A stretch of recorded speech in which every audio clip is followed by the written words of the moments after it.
Welcome back. I'm here in the booth with both Kevin Hamilton and Pacer. Yeah, sorry, scooch in, get comfortable. Snuggle up. Yeah, let's talk about those games. They were both very quick, and against RP and Noise, we pointed out not very quick decks, but it sort of just worked out that way for you guys.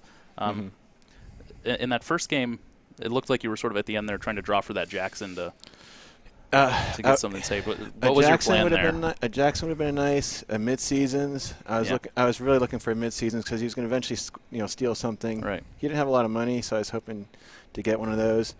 It was funny. He on that turn he ran Archives and got 4 points. He milled the mid-seasons out of it. Was it the Archives turn or the one on the toll booth? Actually, I think it was on the toll booth. He milled the mid-seasons. Okay. And how many mid-seasons were you running in that? 3. 3? Wow, okay. And I had enough money to do the traffic accident in the Scorch. Yeah. And I was just like, oh, man. That's rough. Yep, it happens.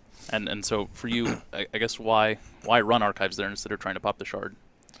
I needed the data sucker counters to get into the build that was on toll booth. And I just thought about it, and I don't know. I figured he'd probably let me in because I assumed he had a Jackson somewhere down there. So I figured he'd let me in, pop the Jackson. I get my data suckers. I could take the 3-point bill.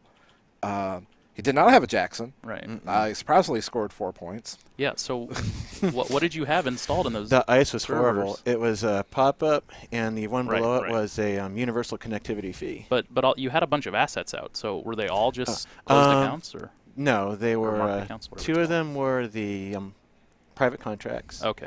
And then the third one was an NEPD that I had to get out of my hand. Okay, yeah. That was it.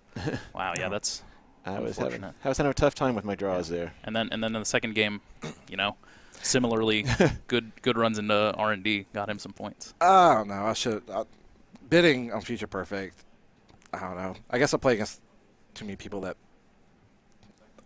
I'm used to bidding 0 now. Right. Yeah. So bad. That was a conversation Randall and I had. Is that it's tough because it seems like everybody bids 0 these days, or runners will bid 2 because they think the corp's going to bid 2. So right, and it's tough. I don't know. All my ice was also 4 strength, and I knew when we get the Ottoman out, I'm like, I just want better, just some kind of diverse ice, and I don't know. I think I was playing it risky. I could have got the Utopia shard out of my hand or Utopia fragment out of my hand with Jackson, but I felt pretty confident if he concentrated on R&D that you could get it out. Yeah, and score it, and that would help a lot. Indexing scared me, but but then you didn't hit anything. It seemed like not only did I not hit anything, I was like, oh, he's got all this economy coming up. It's gonna be great. That's rough. Yeah. So your strategy there was just to sort of deny the economy, put that at the bottom, and. Well, I didn't move anything because it was actually in the order that I already was worked best for me. Yeah. You trashed that Caprice right away, which was really good. Yeah. And I wanted to keep the Jackson. I think I had left the Jackson below, and then the 2 celebrities. I forget what the second card down was, but. If I remember correctly, it was Caprice, Jackson. Interns. Oh, okay. Interns, Jackson, interns. There were 2 celebrity gifts. Yeah, and they were sandwiched somewhere in there, but that's what it was.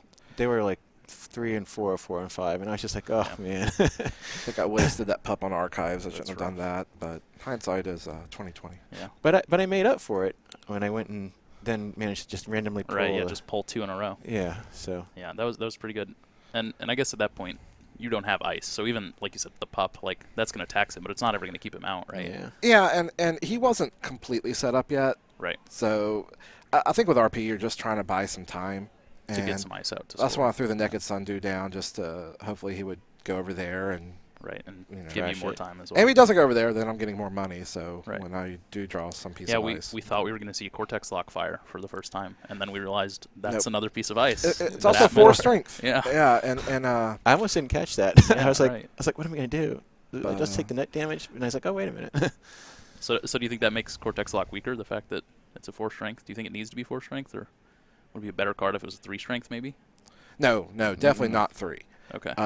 Atman's not played, in my opinion, Atman's not played nearly as much as Mimic. Yeah. I would rather it be 4 strength. And, Atman at 4 takes care of Lotus Field, takes care of Cortex Lock, Eli, and but you can't have everything. You gotta be weak to something.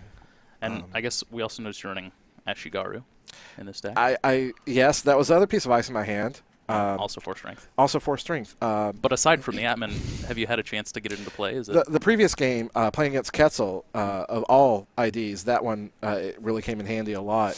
He set it up in my scoring server, and he would run the wraparound and use Quetzal's ability, and then not be able to break through the Shugaru. It was good. I talked about it a lot with Ahmed before this about whether to play it or not, and I liked it as a one-of. It's I mean, when it hits, it's a really strong. Even against Opman, keeps you out. It is 5 credits. Yeah, it's still to expensive, through, right?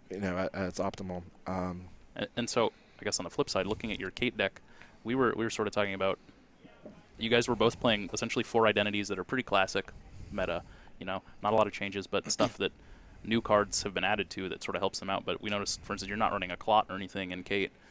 Did you make any changes to Kate with new cards, or I mean, just pretty classic build? I've made changes to it over time. In fact, I made a lot of changes before the tournament today. Yeah. I sat there this morning like, and it just wasn't quite right. I ended up taking out 2 data suckers, which didn't seem to be doing anything for me. So where's that influence go now? It went to a what's the one? The event. Legwork. Okay. Yeah, that's reasonable. Yeah, more multi-axis is yeah, always good. That's what I felt I needed more. I was missing multi-axis. I was noticing something with the data suckers. When I needed them the most, it didn't matter. I mean, I couldn't get it anyways because the ice was so expensive. And when I could get in pretty easily, like NBN or something, it didn't matter as much. Yeah. I thought about putting in a Clot, but it's so niche that you don't think it fits. My reasoning is. Clot, just the threat of Clot is all you need.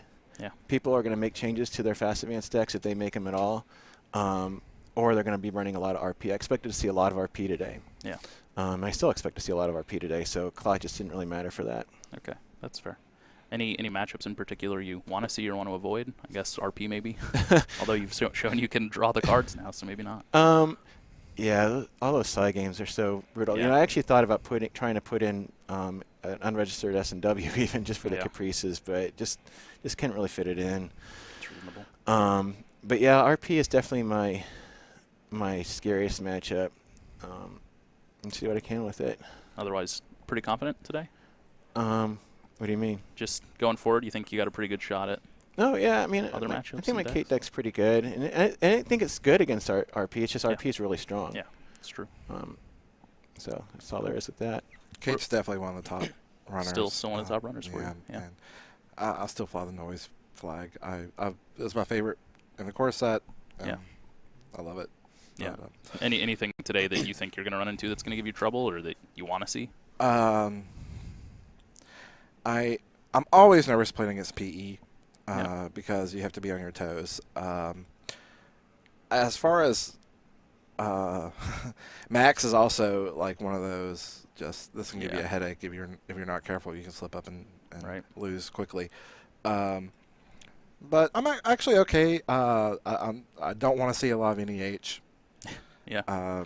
Just personal disdain. Just I'm tired of it. I'm with you on that. So. Well, I think that's it. Unless you guys got shout-outs or comments. Thanks to everybody for putting this together. Yeah, awesome. Thanks Ben, Randall, Josh, all you guys. This is cool. It's great. Well, I love it. I think next we're going to get Corey on with Randall, but before we do that, we have these delicious Ferrero Rocher, however you say them, for you guys for coming in to do an interview with us. So if you guys want to take one, these are my favorite. Feel free. Absolutely. Thank you. Yeah, thanks for the interview, guys. No problem. And folks on the stream, stay tuned. We're going to come back and talk with both Randall and Corey about sort of the tournament, how it got put together and everything like that. So we'll be back after these brief music messages.